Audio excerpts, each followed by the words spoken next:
అందరికీ నమస్కారం. ఈరోజు రాష్ట్ర యువజన కాంగ్రెస్ కార్యవర్గ సమావేశాన్ని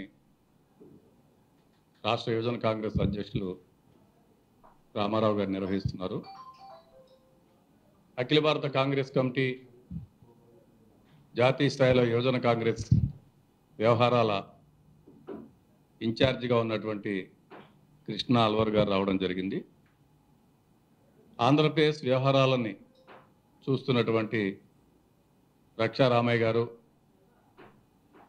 మమతా నాగిరెడ్డి గారు, నాతో పాటు వర్కింగ్ అధ్యక్షులుగా ఉన్నటువంటి మస్తాన్ వలి గారు, రాష్ట్ర ఉపాధ్యక్షులు శివాజీ గారు, పార్టీ నాయకులందరి తరఫున మీకు హృదయపూర్వక నమస్కారాలు. నిన్న మొన్న ఈ రాష్ట్రంలో సంచలనం లేపినటువంటి ఒక ప్రధానమైనటువంటి అంశం, ప్రభుత్వంలో కీలకంగా పనిచేస్తూ రెవెన్యూ యంత్రాంగంలో పనిచేస్తున్నటువంటి వ్యక్తి, ఒక తహసీల్దార్ స్థాయి వ్యక్తి ఈ రాష్ట్రంలో జరుగుతున్నటువంటి పరిస్థితుల్ని ప్రజలందరికీ కూడా చాలా క్లియర్గా చెప్పడం జరిగింది. కాంగ్రెస్ పార్టీగా మేము చాలా సంవత్సరాలను చెప్తున్నాం, జగన్మోహన్ రెడ్డి ముఖ్యమంత్రి అయిన తర్వాత ఈ రాష్ట్రంలో జరుగుతున్నటువంటి కరప్షన్, అది ల్యాండ్ కానీ, శాండ్ కానీ, లిక్కర్ కానీ, ఏ ఫీల్డ్ని తీసుకున్నా కూడా విపరీతమైనటువంటి కరప్షన్. గతంలో ప్రభుత్వం చేసినటువంటి పాలసీస్ అన్నింటినీ కూడా కాదని, అటు మైనింగ్లో కానీ, శాండ్లో కానీ, లిక్కర్లో కానీ చాలా విచిత్రమైనటువంటి కొత్త సిస్టమ్ని తీసుకొచ్చి ఇంట్రడ్యూస్ చేశారు ఈ రాష్ట్రంలో. సరే, ఆ తహసీల్దార్ గారు మాట్లాడుతూ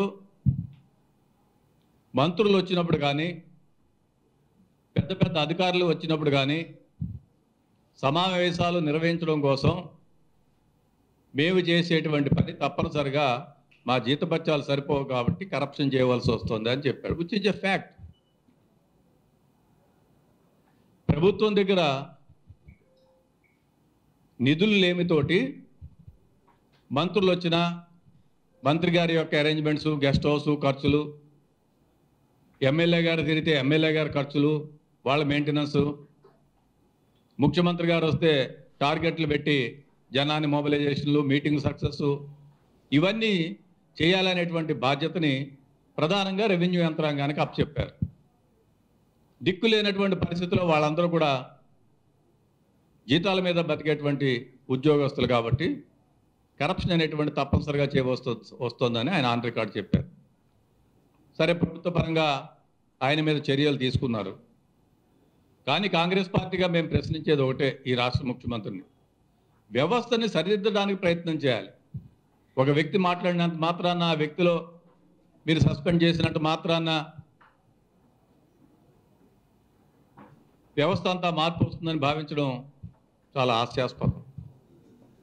ఈ రాష్ట్రంలో కరప్షన్ అనేటువంటిది విపరీతంగా పెరిగినటువంటి మాట వాస్తవము. సెంట్రలైజ్డ్గా చేస్తున్నటువంటి కరప్షన్, లిక్కర్కి సంబంధించి ప్రపంచంలో ఎక్కడా లేనటువంటి మోడల్. ముఖ్యమంత్రి గారు ఎన్నికల మేనిఫెస్టో 100% ఇంప్లిమెంట్ చేశారని చెప్తూ ఉంటారు. ముఖ్యమంత్రి గారు ఎన్నికల మేనిఫెస్టో మద్యపాన నిషేధం అని పెట్టారు. మద్యపాన నిషేధం అనేటువంటిది స్లోగా డైల్యూట్ చేసుకుంటూ వచ్చి ప్రభుత్వం నుంచి ప్రైవేట్ కాంట్రాక్టర్ల దగ్గరికి వెళ్ళి, ప్రైవేట్ కాంట్రాక్టర్ల దగ్గర నుంచి వాళ్ళ బంధువుల దగ్గరికి వెళ్ళి రోజు కోట్ల రూపాయల కలెక్షన్. అది డిజిటల్ మనీ అని చెప్పినటువంటి నరేంద్ర మోడీ కానీ, నల్లధనాన్ని రద్దు చేస్తున్నాను అని చెప్పినటువంటి నరేంద్ర మోడీ కానీ, కళ్ళుండి చూడలేని పరిస్థితి ఆంధ్రప్రదేశ్లో ఏ వైన్ షాప్కి వెళ్ళినా క్రెడిట్ కార్డు మీద కానీ, డెబిట్ కార్డు మీద కానీ మనం లిక్కర్ బాటిల్ కొనలేము, ఓన్లీ క్యాష్ తోటే కొనాలి. అది ఎందుకు జరుగుతుంది? పెర్ డే కోట్లాది రూపాయలు కావలసిన వారికి అందరికీ కూడా ముడుపుల రూపంలో వెళ్తున్నాయి. అది కూడా చాలా నాసిరకమైనటువంటి మందు. ఎక్కడా లేని విధంగా అఫీషియల్ బ్రాండ్స్ ఎవరో కూడా అమ్మేటువంటి పరిస్థితి లేదు. లోకల్గా మ్యానుఫ్యాక్చర్ చేసి అమ్ముతున్నటువంటి పరిస్థితి. ఇవన్నీ దృష్టిలో పెట్టుకునే పాప మా తహసీల్దార్ గారు చెప్పారు, ప్రభుత్వంలో వస్తున్నటువంటి పెద్దలందరికీ మేము చూడలేక చేయలేక ప్రోటోకాల్ చూడలేక కరప్షన్ చేయవలసి వస్తుంది అని చెప్పారు. సో ఈ విధంగా ముఖ్యమంత్రి చేస్తున్నటువంటి వాళ్ళ మంత్రులు, వాళ్ళ ఎమ్మెల్యేలు దేశ చరిత్రలు ఎక్కడా చూడలేదు. ఒక రిజిస్ట్రేషన్ డాక్యుమెంట్ చేసుకుంటే ఎవరైతే కొనుగోలుదారుడు ఉంటాడో, అమ్మినటువంటి వ్యక్తి ఉంటాడో, ఎమ్మెల్యేలకి, స్థానిక ఎమ్మెల్యేస్కి ఆ డాక్యుమెంటేషన్ ప్రకారం డైలీ ఇంత % ఇవ్వాలి. అసలు అది కొత్త మోడల్, ఎక్కడ చూడనటువంటి కరప్షన్ ఇది. ఒక సబ్ రిజిస్ట్రార్ గారి కార్యాలయంలో రోజుకి ఒక 10 ట్రాన్సాక్షన్స్ 20 ట్రాన్సాక్షన్స్ జరిగితే కాన్స్టిట్యుయెన్సీ డెవలప్మెంట్ ఫండ్ అని ఎమ్మెల్యేకి పంపించాలి డైలీ. 20 డాక్యుమెంట్లు అయితే 20 డాక్యుమెంట్లకి కూడా డబ్బులు పంపించేటువంటి పరిస్థితి. సో ఈ ఆంధ్రప్రదేశ్ని అధికారికంగా అప్పుల ఆంధ్రప్రదేశ్గా సుమారు నేను ఒక సెమినార్కి అటెండ్ అయినప్పుడు చార్టెడ్ అకౌంటెంట్స్, లాయర్స్ వాళ్ళందరూ కూడా చెప్పారు, సుమారు 11 లక్షల కోట్ల రూపాయల అప్పులు ఈ రాష్ట్రం ఉంది. కానీ ఇండివిజువల్స్ అంతా రిచ్. ముఖ్యమంత్రి గారు బ్రహ్మాండంగా హ్యాపీగా ఉన్నారు, మంత్రులు హ్యాపీగా ఉన్నారు, ఎమ్మెల్యేలు హ్యాపీగా ఉన్నారు, ఎంపీలు హ్యాపీగా ఉన్నారు. ప్రభుత్వానికి ఉన్నటువంటి న్యాచురల్ రిసోర్సెస్ ఏవైతే ఉన్నాయో, ల్యాండ్ కానీ, మైనింగ్ కానీ, శాండ్ కానీ, వీటిలన్నింటినీ అరాచకం, దోచుకోవడం, అమ్ముకోవడం జరుగుతున్నటువంటి పరిస్థితి. సో ఇటువంటి రాష్ట్రంలో ఇటువంటి ముఖ్యమంత్రి ఈ రాష్ట్ర ప్రజలకు అవసరం అనేటువంటిది ప్రజలందరూ కూడా భావించాలి. Enough is enough. చాలా కాలం రాజశేఖర రెడ్డి గారిని చూసో, లేదా రాజశేఖర రెడ్డి గారి తనయుడుగానో వారిని చాలా కాలం ప్రజలు ఆదరించారు. ఇప్పుడు అర్థమవుతోంది అది ఒరిజినల్ కాంగ్రెస్ కాదు, నకిలీ కాంగ్రెసు. ఒరిజినల్ కాంగ్రెస్ అంటే హస్తం కాంగ్రెసు.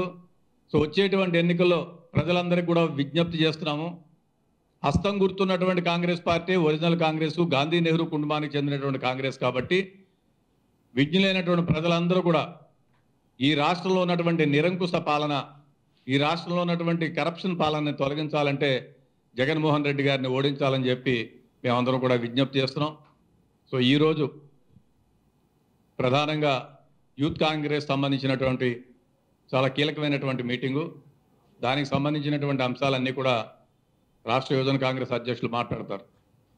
రేపు ఉదయం 10 గంటలకి జాతీయ స్థాయిలో కాంగ్రెస్ అధ్యక్షులు శ్రీ మల్లికార్జున ఖార్గే గారి నేతృత్వంలో మాజీ అధ్యక్షులు రాహుల్ గాంధీ గారు, మా general secretary incharge organisation KC Venugopal గారు, ఆంధ్రప్రదేశ్కి వ్యవహారాల ఇన్ఛార్జిగా అపాయింట్ అయినటువంటి మాణిక్యం ఠాగూర్ గారు, పార్టీకి సంబంధించినటువంటి కోఆర్డినేషన్ కమిటీ సభ్యులందరితోటి కూడా ఒక స్ట్రాటజీ మీటింగ్ని ఏర్పాటు చేశారు ఢిల్లీలో.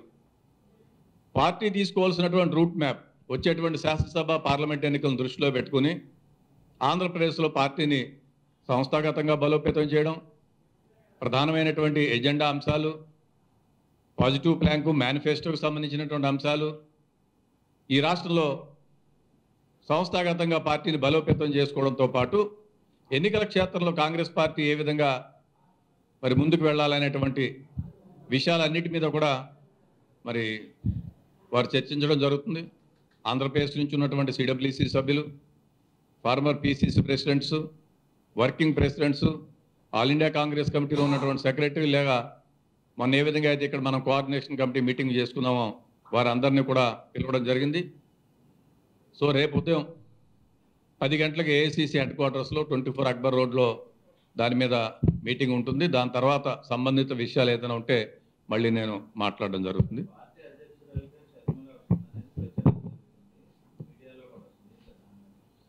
ఇప్పటివరకైతే నాకున్నటువంటి సమాచారం మేరకు మరి అటువంటిది అయితే ఏమీ లేదు. But party high command A decision తీసుకుంటే దానికి నిబద్ధత కలిగినటువంటి పార్టీ కార్యకర్తగా కట్టుబడి ఉంటాను. ఎందుకంటే party interest is more important than the individual interest. అందరూ కలిపి సంస్థాగతంగా పార్టీని బలోపేతం చేయాలనుకునేటప్పుడు షర్మిల గారు వచ్చి కాంగ్రెస్ పార్టీలో జాయిన్ అయ్యి పనిచేస్తానంటే మోస్ట్ వెల్కమ్. నేను గతంలో కూడా చెప్పాను. సో డెఫినెట్గా it's not an issue, it is up to the high command to take a decision on that. చెప్పాను, అంతకుముందు కూడా చెప్పాను. అంతకుముందు కూడా చెప్పాము, వారు వచ్చి పని చేస్తారంటే మోస్ట్ వెల్కమ్. రాజశేఖర రెడ్డి గారు తనగా రాజకీయాల్లో మాకు చాలా దగ్గరగా ఉన్నటువంటి కుటుంబంగా వారు వచ్చి పనిచేస్తారంటే తప్పనిసరిగా పార్టీ ఏ అసైన్మెంట్ ఇస్తారు. నేషనల్ పార్టీగా కాంగ్రెస్ అధ్యక్షులు ఏ నిర్ణయం తీసుకుంటారో ఆ నిర్ణయానికి అందరూ కూడా కట్టుబడవలసి ఉంటుంది. So definitely we welcome her. ఆవిడ వచ్చి ఆంధ్రప్రదేశ్లో పార్టీని సంస్థాగతంగా బలోపేతం చేస్తారంటే most welcome. So I will abide by the decision of the Congress high command and the Congress president. సుమారు 30 మందికి ఇన్విటేషన్ పంపారు ఢిల్లీ నుంచి. Political affairs committee and coordination committee, మా మహిళా కాంగ్రెస్ రాష్ట్ర అధ్యక్షురాలు, యూత్ కాంగ్రెస్, ఎన్ఎస్ఏ, కాంగ్రెస్ సేవాదళ్ వాళ్ళందరూ కూడా ఉంటారు, నలుగురు ఉంటారు. సో దాంతోపాటు ప్రధానంగా మాజీ కేంద్ర మంత్రులు, సిడబ్ల్యూసీ సభ్యులు, ఇతర సీనియర్ నాయకులు వాళ్ళందరూ కూడా ఉంటారు. అఖిల భారత కాంగ్రెస్ కమిటీ మాజీ అధ్యక్షులు, భారత రాష్ట్రపతిగా పనిచేసినటువంటి డాక్టర్ శంకర్ దయాళ్ శర్మ గారి యొక్క వర్ధంతిని పురస్కరించుకుని, అదేవిధంగా పెద్దలు విజయవాడ నగరంలో నగర కాంగ్రెస్ కమిటీ అధ్యక్షునిగా, గౌరవ శాసనసభ్యులుగా అట్టడుగు వర్గాలకి, బడుగు వర్గాలకి, పేద ప్రజలకి పెన్నిదిగా ఉన్నటువంటి వ్యక్తి. 1989లో ఈ రాష్ట్రంలో ఒక పెను మార్పు వచ్చి తిరిగి కాంగ్రెస్ పార్టీ అధికారంలోకి రావడానికి వారి ప్రాణాలను సైతం అర్పించినటువంటి గొప్ప నాయకుడు వంగవీటి మోహన్ రంగా గారు. వారికి కూడా ఆంధ్రప్రదేశ్ కాంగ్రెస్ కమిటీ తరఫున ఘనమైనటువంటి నివాళులు అర్పిస్తున్నాం. ఎందుకంటే ఆ రోజు ప్రజా సమస్యల మీద పోరాటం చేస్తూ నిరసనగా ఒక హంగర్ స్ట్రైక్లో ఉన్నటువంటి వ్యక్తిని ఆనాడు ఉన్నటువంటి అరాచకవాదులు చంపడం జరిగింది. సో ఈ రాష్ట్రంలోనే ఒక గొప్ప మాస్ లీడర్గా, ఒక ఉన్నతమైనటువంటి శిఖరాలకు వెళ్ళేటువంటి అవకాశం ఉన్నటువంటి గొప్ప వ్యక్తిగా పార్టీ ఆనాడు వారిని ఊహించింది. కార్పొరేటర్గా పనిచేసిన, ఎమ్మెల్యేగా పనిచేసిన, తనదైనటువంటి ఒక శైలిలో పనిచేసినటువంటి వంగవీటి మోహన్ రంగా గారు. సో డెఫినెట్గా పేద ప్రజలకి, ప్రధానంగా కాంగ్రెస్ పార్టీకి, ఎందుకంటే మేము ఏనాడు కూడా మరవలేము. 89లో తిరిగి ఎన్టీ రామారావు గారు వేవుని అన్ని తట్టుకుని కాంగ్రెస్ పార్టీ తిరిగి ఈ రాష్ట్రంలో అధికారంలోకి వచ్చిందంటే వారి ప్రాణ త్యాగమైనటువంటి విషయాన్ని దృష్టిలో పెట్టుకుని వారికి ఘనమైనటువంటి నివాళులు అర్పిస్తున్నాం.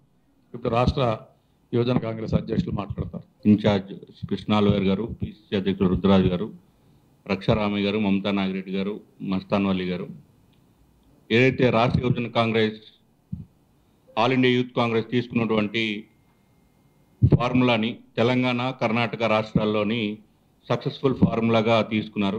అదేవిధంగా ఆంధ్ర రాష్ట్రంలో కూడా కాంగ్రెస్ పార్టీ యూత్ కాంగ్రెస్ ద్వారా బూత్ స్థాయిలో వెళ్ళి ఆ ఫార్ములాని ఇక్కడ కూడా ఇంప్లిమెంట్ చేసి మా యూత్ కాంగ్రెస్ డెలిగేట్స్ అందరికీ దిశ నిర్దేశించడానికి మా all India youth Congress incharge Krishna Allavaru గారు వచ్చారు.